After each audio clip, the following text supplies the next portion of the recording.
Hello everyone, hope you're doing well. Today we're having a look at another devblog for Update Red Skies, and this is for the USS Wyoming, the new battleship which is coming to the American tech tree in Update Red Skies. Obviously it has large guns, a lot of armor, not great mobility, and pretty much no AA either, signaling the same ideas which govern a lot of the other battleships and also battle cruisers in the game.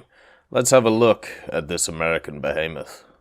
The US Navy in 1908 decided to start drawing up plans for their next series of battleships to succeed the Florida class that was around at the time, and due to concerns over procurement time and also oversized displacement, the decision was made for the new ship to have the existing 12-inch guns and also fit the ship with 6 twin turrets.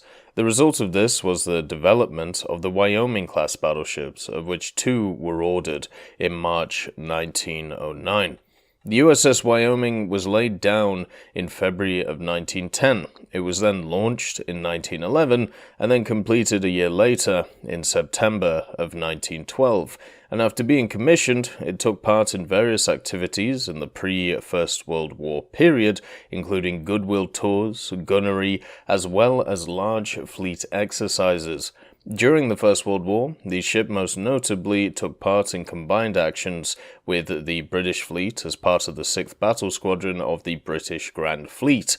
Together with the Royal Navy, USS Wyoming escorted a convoy to Norway, covered a mine-laying operation in the North Sea, and also at the end of the war in 1918, assisted in interning the German High Seas Fleet in late 1918.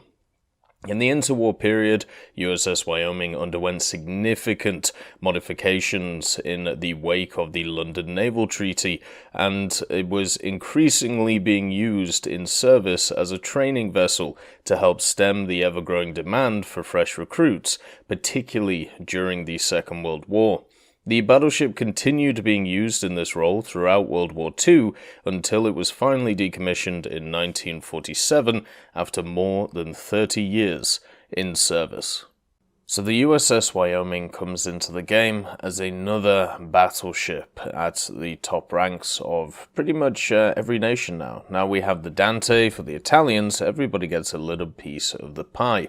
And to be honest with you, the American battleships battle cruisers and heavy cruisers didn't really match up to what other nations had, at least at the 6.0 level, so it is nice to see the Americans get another massive brawling machine.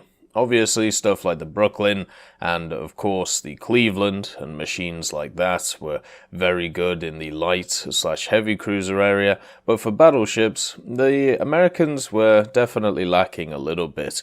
And the fact is, with how strong the American Navy is over pretty much all of the years in history, it's going to be interesting to see what happens in the future, especially when we could get to even higher echelons for these machines.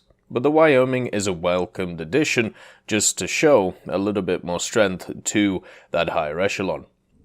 The fact is, when we have a look at the Wyoming itself, it is fit with 12 12-inch guns. These are all sat in dual mounts, meaning that it has 6 turrets, and yes, you can do a full broadside, meaning that you can get all 12 guns on a single target at once. This is going to be quite devastating to anything that it has to come up against, and therefore having an incredibly good firepower compared to other machines that exist for the Americans. It also has 16 5-inch cannons with 8 guns mounted along each side of the ship's hull, so that'll be a nice secondary armament against stuff such as smaller machines and even stuff like destroyers if they ever have to come across it.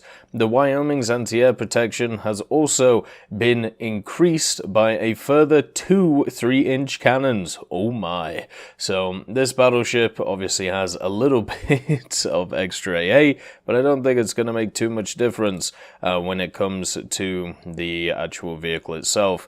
Generally, the AA armament is the issue for these machines, and I think it should stay that way because it means they actually have a weakness. It's not really much of a weakness when the majority of munitions that are chucked by aircraft they can just shake off, but at least it means that they do have some kind of actual some kind of actual weakness in some regard. The Wyoming doesn't get torpedoes though, because this is one of the refitted version post-war, but generally that doesn't really make any difference. The battleships, at least from what I've seen, don't use their torpedo armaments.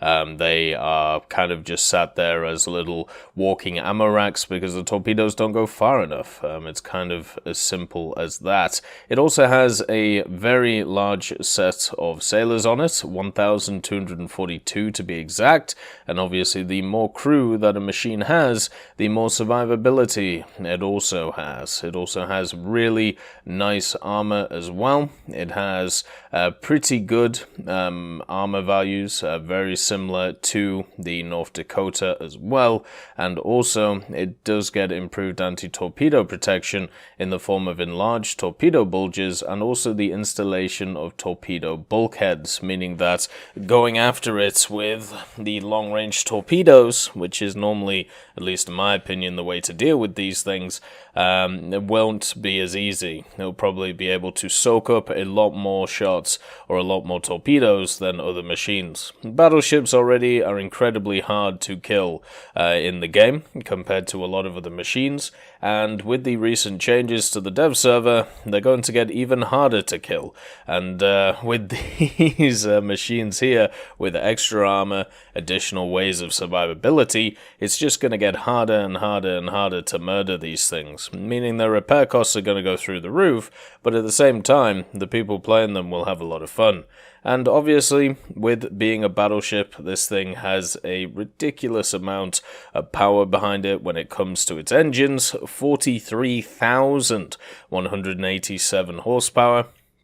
But because it's also a battleship, it is very, very massive and very, very heavy. So it can only go around about 40 kilometers an hour or 21.4 knots. So you're not really breaking any speed records here. This is going to be very similar to pretty much every other battleship that is in the game. The only major differences are the slight differences in armor profile and also how easy it is to swing the turrets onto a target. What I found with these turrets, at least right now, they had a pretty low turn rate. They didn't seem to turn very well in realistic, but apart from that, they should be fine once the guns are on target. Hopefully, the top echelons of naval blue water are happy with this addition. Obviously, with 2 new battleships in the game, that gives them a bunch to play with, and hopefully they match up well against the current competition. I hope you all have a wonderful day, and I'll see you next time. I'd like to thank BRFC, Swollen Ostrich, Teddy, John Ryman, Universe, Conte Baraka, Eugens Terry, Ambrosius McClellan, Daniel Stanton, Martinez, B. Young, Lafouche, Barine, and Samuel Schlick for supporting the channel.